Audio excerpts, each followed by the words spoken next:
This story is titled, My Girlfriend Used Our Anniversary Trip to Meet Up with Her Ex, so I canceled her return ticket. Now she is desperate to reconcile.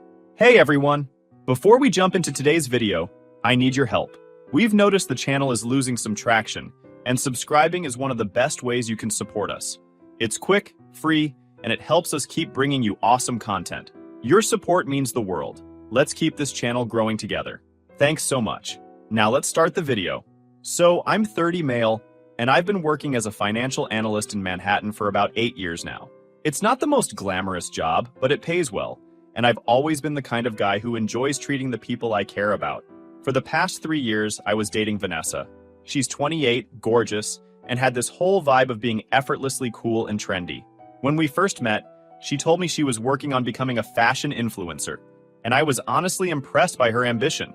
When we started dating, her following on Instagram was tiny, barely over 3,000. She posted a mix of selfies, random outfit shots, and a lot of quotes about chasing dreams. She'd talk about how one day she'd get noticed and work with big brands, but she also made it clear she was struggling to get her foot in the door. I liked her energy though. She had this way of talking about her goals that made you want to root for her. And well, I wanted to help. I wasn't trying to be some savior or anything, but I figured if I had the means to make her life easier, why not? At first, it was little things, taking her out for nice dinners, helping her pick out clothes for her posts, or surprising her with gifts like accessories she mentioned wanting but couldn't afford.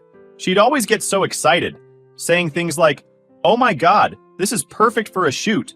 Watching her light up like that felt good. But as time went on, those little things started turning into bigger things. She wanted to upgrade her wardrobe to include designer pieces. "If I want brands to notice me, I have to show I understand the aesthetic," she'd say. And I thought, yeah, that makes sense. So, I started buying her the occasional luxury bag or outfit. Then it became more than occasional. It didn't stop there. Soon, she wanted better pictures for her feed, not just the ones I was taking on my phone when we were out. "Professionals will make a huge difference," she said. So I paid for a few photo sessions with local photographers. Then she needed to travel because influencers who work with brands are always at cool locations. So I covered a couple of trips. I told myself it was just an investment in her future. And ours, by extension. At least that's what I thought at the time. To be fair, Vanessa wasn't entirely ungrateful. She'd always thank me with a big smile or post something sweet on Instagram about how lucky she was to have someone who believed in her. But after a while, the gratitude started to feel routine. Like she'd just check it off the list before moving on to whatever she wanted next. And honestly, I didn't really mind at first. I cared about her, and I wanted her to succeed. But over time, it became clear she wasn't just relying on me, she was expecting it. The turning point for me came during a trip to LA about a year ago. I had paid for her flight and hotel because she was convinced this trip was going to be the one, where she'd network with people who could launch her career. Instead, she spent the entire time taking selfies, shopping, and lounging by the pool. No networking, no meetings, no effort to actually make connection. When I gently brought it up, she brushed me off, saying, "You don't understand how this works. It's about building an image first." It was the first time I thought, am I being used? But I pushed the thought aside because, honestly, I am financially safe. I figured she was just trying to find her way and needed time to figure things out. Besides, we were still happy together, or so I thought. Fast forward to our 3rd anniversary. I wanted to make it special, something we'd both remember. So, I planned a luxury getaway to Montauk. I went all out, booked a gorgeous suite with ocean views, reserved tables at the best restaurants, and even planned a couple of activities I thought she'd enjoy, like a sunset cruise. When I showed her the plans, I expected her to be over the moon, but her reaction wasn't what I thought it would be. "Montauk is nice," she said, hesitating. "But there's this other coastal town I've been dying to visit. It's smaller, more unique. I've heard great things about the restaurants and shops there." Her tone was sweet, but something about it felt off. I mean, who turns their nose up at Montauk? I asked her why she wanted to go there specifically, and she just said, "I think it'll be more romantic. Plus, it's somewhere we haven't been before." She was so insistent, and I didn't want to ruin the moment by arguing, so I caved. After all, it wasn't like I was married to the idea of Montauk. If it made her happy, I was happy. Or at least, that's what I told myself. Looking back, that was the first real warning sign. Vanessa wasn't just being particular about where we went. She had an agenda. I just didn't realize it yet. The trip started out great. On the surface, at least. We arrived at this cute coastal town Vanessa had picked, and she seemed thrilled. As soon as we checked into the hotel, she was all over the place, snapping photos of the room, the view, even the complimentary chocolates on the pillow. She kept saying, This is going to get so many likes. And I'd laugh along, not realizing how much that summed up her priorities. The first day was pretty chill. We went to the beach, had some great seafood for lunch, and explored a couple of local shops. Vanessa was glowing, and I couldn't help but feel like maybe I'd done the right thing by letting her pick the destination. I mean, her happiness was worth it, right?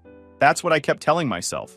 But by dinner, things started to feel a little off. We were sitting at this cozy little Italian place, and out of nowhere, Vanessa brought up marriage. You know, she started, twirling her fork around her pasta, we've been together for 3 years now. That's a long time. I nodded, not thinking much of it. Yeah, it has been, I said, smiling. It feels like it's flown by. She smiled back, but in this way that felt a little too calculated. Don't you think it's time we start talking about the future? About, settling down? I froze for a second because this wasn't a conversation I was expecting on this trip. Don't get me wrong, I wasn't against the idea of marriage, but we'd never seriously talked about it before, and her timing felt strange. I mean, it's definitely something to think about, I replied cautiously. But are you sure this is something you want to bring up now? Vanessa laughed lightly, but it didn't quite reach her eyes. Why not? It's a romantic trip. Perfect time to talk about what's next for us. I shrugged, trying to play it cool. Fair enough. What exactly do you mean by what's next? She leaned in, her tone shifting. Well, it just makes sense to start planning for marriage, doesn't it? It's the next step. And if we got married, things like finances would be so much easier. We'd share everything. No more keeping things separate. There it was. I couldn't put my finger on why, but the way she said it made my stomach twist. It wasn't about love or commitment. It was about money. I took a sip of water, trying to buy time to process what she was saying. I mean, sharing finances is a big step, I said. But honestly, I think if marriage were on the table, I'd probably want to talk about a prenup first, just to make sure we're both protected. Vanessa's face changed instantly. She put her fork down and stared at me like I'd just insulted her entire family. A prenup? She repeated, her voice sharp. Why would you even think about something like that? Her reaction caught me off guard. It's not about mistrust, I said quickly, trying to smooth things over. It's just a practical step. It protects both people, you know? She laughed, but it wasn't the kind of laugh I was used to from her. It was cold, dismissive. Wow, I didn't realize you thought I'd try to take advantage of you. That's not what I said, I replied, feeling a little defensive. I just think it's smart to have everything clear from the beginning. It doesn't mean I don't trust you. The next day, things were tense. Vanessa acted like nothing was wrong, at least on the surface. She posted pictures of her breakfast on Instagram with captions about vacation bliss, and talked about what she wanted to do that day. But there was this underlying frostiness in the way she interacted with me. She wasn't outright rude or mean, but she wasn't as affectionate as she usually was. It was like she was punishing me for the prenup conversation without actually saying anything. Still, I tried to shake it off. I figured maybe she just needed some space to process. Relationships have bumps, right? No big deal. I decided to focus on making the day fun and relaxed. We spent the morning wandering around the town, stopping in little boutiques and taking in the sights. Vanessa seemed to warm up a bit, but every now and then she'd drop a comment that made me pause. This town is so charming, she said at one point. It's the kind of place I'd love to come back to, maybe with someone who sees the value in it. I blinked. What does that mean? She waved me off with a laugh. Nothing. I'm just saying it's romantic, that's all. Little remarks like that kept popping up throughout the day. I told myself I was overthinking things, but part of me couldn't shake the feeling that something was wrong. It wasn't just the comments or the lingering tension from dinner. It was her overall vibe. She seemed distracted, like her mind was somewhere else. Deep down, I knew this wasn't just casual talk for her. She wasn't pushing for marriage because she was in love. She was pushing for it because she saw it as a way to lock in access to my life, my finances, and everything else that came with being with me. By the time we went to bed, I couldn't shake the feeling that the woman I thought I knew wasn't the same person sitting next to me. The third morning of the trip started like any other. Vanessa was scrolling on her phone while lying in bed, completely absorbed in whatever influencer content she was consuming. I got up and ordered room service for breakfast, figuring we'd have a relaxing morning before heading out to explore more of the town. While we were eating, she suddenly perked up. "Oh my God," she said, showing me her phone. "There's this bag shop downtown that's like iconic. They only carry super exclusive pieces. It's the kind of place I'd never get to shop at back home." I nodded, mid-bite of my toast.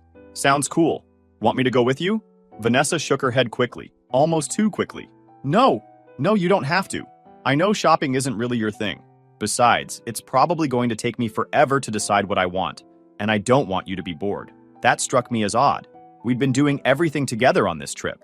Why suddenly the need for alone time? but I didn't want to make a big deal out of it. "All right," I said casually.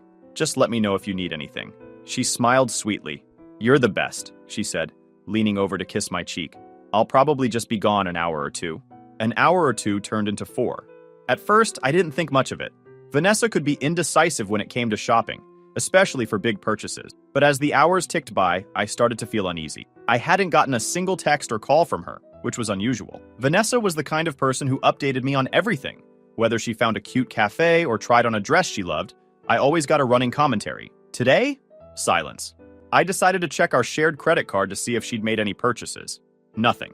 No charges from the bag shop, no charges from anywhere. That didn't make sense. If she'd been shopping for hours, surely something would have shown up. My gut told me something was off, so I grabbed my jacket and headed out. I wandered downtown for a bit, checking out the shops and keeping an eye out for Vanessa. Eventually, I found myself near the marina, where the town's boardwalk ended in a quiet, scenic area with benches overlooking the water. That's when I saw her. She wasn't alone. Vanessa was sitting on a bench with a man I immediately recognized. Ryan, her ex-boyfriend. He'd popped up in a few of her old Instagram posts when we first started dating, but she'd assured me they were long over. They were sitting close. Too close. Vanessa was laughing at something Ryan had said, her hand resting casually on his arm. He leaned in, his body language comfortable and intimate in a way that made my skin crawl. I stayed where I was, hidden behind a nearby kiosk selling ice cream, and tried to get a handle on my emotions. Part of me wanted to march over there and demand an explanation, but the other part of me told me to wait and watch. That's when I caught bits of their conversation. "You really convinced him to come here?" Ryan asked, smirking. Vanessa laughed, a sound that suddenly grated on me. "Of course. I told him this town was more romantic and sweet-talked him a little. He bought it, no questions asked." Ryan grinned. "Well, it worked. I missed you." "I missed you too," Vanessa said, placing a hand on his knee. "Sneaking around has been exhausting." "Soon," Ryan said, leaning closer. "We'll figure it out. Just play along for now. You're too good at this." They laughed again, completely unaware of my presence. My hands were shaking with anger, but I forced myself to stay calm. Pulling out my phone, I snapped a few pictures of them. If Vanessa was going to lie to my face, I needed proof. I walked away, my mind racing. This wasn't just some innocent meetup with an old friend. This was a full-blown secret affair. Vanessa hadn't picked this town for its romantic charm or unique shops. She'd picked it because it was the perfect cover to see Ryan, and I'd been stupid enough to go along with it. When I got back to the hotel, I tried to collect my thoughts. Part of me wanted to confront her the second she walked through the door, but another part of me wanted to wait. If she was bold enough to pull this off on a trip I planned and paid for, she'd have no problem lying to my face. I needed to see how far she'd go. Vanessa finally returned a couple of hours later, carrying a shopping bag from the luxury bag shop she'd mentioned earlier. "Hey," she said brightly, as if nothing was wrong. "I found the most perfect bag. You're going to love it." I forced a smile, keeping my tone neutral. "Looks like you had a good time. How much was it?" "Oh, I used cash," she said quickly, avoiding eye contact. That was an obvious lie. Vanessa never carried cash, and I'd already checked the credit card. There were no charges from the bag shop. Ryan must have paid for the bag. The thought made my stomach churn, but I kept my composure. "And the marina?" I asked casually. Her smile faltered for a split second before she recovered. "What marina?" "Oh, I didn't go near the water. I was at the bag shop the whole time." I nodded, pretending to believe her. "Got it. Sounds like a productive day." She beamed, completely oblivious to the edge in my voice. "It was. Thanks for letting me do my thing. I can't wait to show you the bag." I didn't say much after that. Vanessa went about her evening as if nothing had happened, showing me the bag and talking about what she wanted to do the next day. I listened, nodding at the right moments, but inside I was seething. The woman I thought I loved had not only betrayed me, but had the audacity to use my money and my trust to pull it off. By the time she fell asleep, I'd already started planning how I was going to handle this. Vanessa thought she was in control, but she was about to find out just how wrong she was. That night, I kept replaying everything I'd seen and heard earlier at the marina. Vanessa's laugh, the way she leaned into Ryan, their disgusting little inside jokes about how clueless I was, it all kept looping in my head. The betrayal was bad enough, but the fact that she thought I was stupid enough to fall for it, that made it so much worse. When I finally dragged myself out of bed in the morning, Vanessa was already up. She was lounging in one of the hotel's fluffy robes, scrolling through her phone. She glanced up and gave me this bright, innocent smile like nothing had happened. "Morning, babe. Did you sleep okay?" I wanted to call her out right then and there, but I didn't. Not yet. "Yeah, I guess," I said, keeping my tone neutral. "What about you? Like a baby, she said, stretching dramatically. I needed that. Yesterday was exhausting. I nodded and poured myself some coffee, pretending to focus on my cup while she rambled on about how much she loved the hotel. I was thinking, she said, flipping her phone around to show me a picture of a local restaurant. We could grab lunch here today. It's super cute, and I heard the food is amazing. Sure, I said, barely looking at the screen. My mind was already elsewhere. I needed to test her, to see how deep her lies would go. So, what did you end up doing yesterday? I asked casually, sitting down across from her. You were gone for a while. Vanessa didn't even flinch. Oh, just shopping, she said, waving a hand. That bag shop was incredible. I spent forever deciding which one to get. She was so smooth, so confident in her lies. It was almost impressive, really. But I wasn't done. Interesting, I said, leaning back in my chair. I thought I saw you near the marina yesterday. Her smile faltered, just a bit. The marina? Oh no, that wasn't me. I didn't go anywhere near the water. Must have been someone else then, I said with a shrug, sipping my coffee. I could feel her watching me, trying to gauge if I was onto her. I kept my expression neutral, giving nothing away. Let her squirm. When it was time for lunch, we headed to the restaurant she'd picked out. Vanessa immediately started taking pictures of the table, the menu, and even her drink when it arrived. This is perfect, she said, angling her phone just right. My followers are going to love it. Looks great, I said, barely paying attention. I couldn't stop thinking about Ryan and how he'd probably paid for her stupid bag. I wanted to ask her outright, wanted to see her squirm, but I held back. I needed to be smart about this. Confronting her in public wouldn't get me the answers I needed. When the food came, Vanessa barely touched hers. She was too busy snapping photos and scrolling through her phone. You're so quiet, she said at one point, glancing up at me. What's on your mind? Just tired, I guess, I said. Didn't sleep great. She gave me a sympathetic smile. Ah, poor baby. We'll take it easy this afternoon, okay? Maybe do a little shopping together. The audacity of this woman. I nodded, forcing a smile. Sounds good. Eventually, we ended up at a boutique selling handmade jewelry. Vanessa picked up a necklace and held it up to her neck, turning to me with a playful smile. What do you think? Would this look good in my next post? It's nice, I said, barely looking at it. She pouted. Just nice? Come on, babe. You're supposed to hype me up. I forced a laugh. All right, it's gorgeous. Happy? Much better, she said, grinning. Then, as casually as if she were asking about the weather, she brought up marriage again. The sheer nerve of this woman. She'd been sneaking around with her ex, lying to my face, and now she was talking about marriage? I felt like I was in the Twilight Zone. I mean, it's something to think about, I said carefully. But I don't think we need to rush into anything. Vanessa didn't look pleased with that answer, but she didn't push. I guess, she said, her tone clipped. But eventually, right? Eventually, I said, hoping that would end the conversation. The morning of our departure started early. I slipped out of bed quietly and grabbed my phone, checking the photos I'd taken at the marina. Every time I looked at them, I felt a mix of anger and satisfaction. Anger because of what she'd done, and satisfaction because I had the proof I needed to finally end this farce of a relationship. She thought she'd played me, but the game was about to change. I started packing my things, careful not to make too much noise. Vanessa didn't stir. Of course, she didn't. This was someone who could sleep through a thunderstorm. Once my suitcase was ready, I took one last look at her. I felt nothing. No sadness, no regret, no second thoughts. Just a quiet, simmering rage. On my way out of the room, I stopped at the hotel's front desk. The clerk smiled politely as I handed her the key. Checking out early? She asked. Yeah, I said, keeping my tone casual. Just me, though. My girlfriend will be staying a little longer. The clerk nodded, not questioning it. I paid the remaining balance on the room and left instructions to inform Vanessa that her stay was extended at her own expense. Once that was done, I opened my airline app and canceled her return ticket.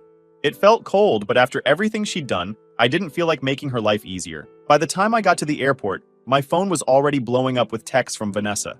She must have woken up to find me gone, and the note I'd left on the nightstand. I'd kept it short and sweet. Enjoy your extended vacation. Say hi to Ryan for me. The messages started off confused. Vanessa, where are you? Did you go out for coffee or something? Then they shifted to panic. Vanessa, did you leave? What the hell is this note about? What do you mean extended vacation? Finally, they turned to anger. Vanessa, you canceled my ticket? Are you serious right now? You're being so dramatic. I didn't reply to any of them. Instead, I turned my phone on silent and boarded my flight. The whole time, I kept picturing Vanessa back at the hotel, realizing she was stuck in a town hours away from home with no ticket, and most likely, not enough money to book one on her own. She was entirely dependent on me financially, and she knew it. Without my support, her carefully curated influencer life would fall apart. When I landed back home, I turned my phone back on to an explosion of missed calls and texts. Vanessa had gone full cycle, pleading, angry, accusatory, and finally desperate. Vanessa, please, let's talk. This is insane. Vanessa, I didn't even do anything wrong. You're overreacting. Vanessa, I don't have enough money to get home. What am I supposed to do? Her last message was the one that made me laugh out loud. Vanessa, you're humiliating me. How do you think this is going to make me look? That was always her priority. How things looked. Not the fact that she'd been caught lying. Not the betrayal. Not even the fact that she'd been using me for years. No. Her biggest concern was her image. Classic Vanessa. I didn't reply. I didn't feel the need to explain myself or give her any closure. She'd made her choices, and now she had to live with them. I felt a sense of peace. I wasn't angry anymore. I wasn't sad. I was just done. The next few days were quiet. I blocked Vanessa's number and deleted her from all my social media. A few mutual friends reached out, asking what had happened. Apparently, Vanessa had already started spinning her version of the story, making it sound like I'd abandoned her out of nowhere. But when I forwarded them the pictures of her and Ryan at the marina, the truth spoke for itself. I can't believe she did that, one friend said.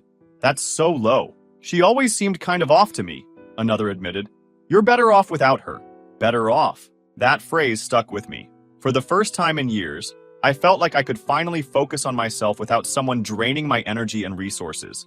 Vanessa, on the other hand, wasn't doing so well. I heard through the grapevine that she managed to get home eventually, though I didn't care enough to find out how.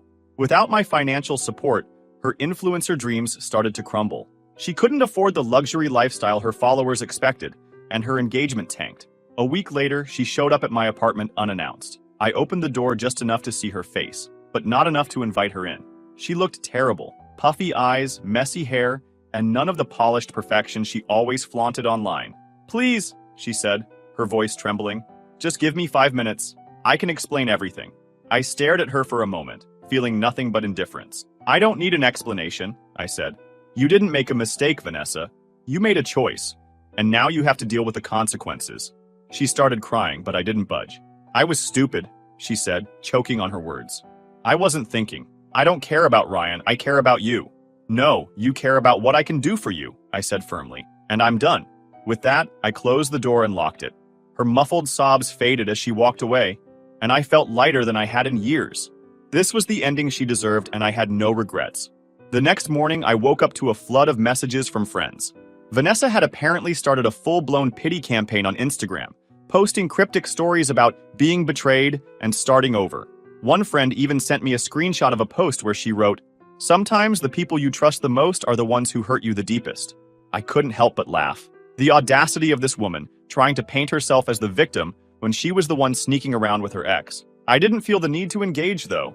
Let her followers believe whatever story she was spinning. I had nothing to prove. That afternoon, I got a text from one of our mutual friends, Sarah. She'd always been a straight shooter, the kind of person who didn't buy into Vanessa's influencer act. "Hey," she wrote, "Vanessa's trying to make you look like the bad guy. But I told her I know what really happened. If you want me to say anything to anyone, let me know." I appreciated the gesture, but I didn't want to give Vanessa any more of my energy. "Thanks, but I'm good," I replied. "Let her dig her own grave." And dig she did. Over the next week, I started hearing more and more about how Vanessa's life was unraveling. Without me footing the bill for her clothes, trips, and professional photo shoots, her influencer persona started to crack. Her followers were used to seeing her in designer outfits, sipping lattes at chic cafes, and lounging in luxury hotels. Now, she was stuck trying to fake that lifestyle on a budget, and it wasn't working. She posted a photo wearing the same dress as last week, Sarah texted me one day. People in the comments are starting to notice. Another friend sent me a link to one of Vanessa's Instagram stories, where she was talking about embracing minimalism and moving away from material things. It was hilarious, considering this was the same woman who once told me she couldn't possibly wear the same outfit twice because it would ruin her aesthetic. The best part? Ryan, the guy she'd risked everything for, had ghosted her. I found out through a mutual acquaintance that he'd bailed as soon as Vanessa's financial situation became clear. He's not trying to play daddy to her, they said. She's on her own now. Good. She deserved it. The best decision I made, though, was rebooking the Montauk trip. the one I'd originally planned before Vanessa hijacked it. I went solo this time, and it was everything I wanted it to be. At one point, I checked Vanessa's account, but the posts were sporadic now. Blurry mirror selfies, random motivational quotes, and one sad attempt at a thrift haul video. Her followers had dropped significantly, and the comments were brutal. "Where's your boyfriend who used to spoil you?" one person wrote. "Fake influencer vibes," said another. It was a strange mix of satisfaction and pity. Back in Manhattan, life continued to get better. I started going to therapy, which was something I'd been putting off for years. Talking to someone about everything that happened helped me process the anger and hurt I didn't even realize I was carrying.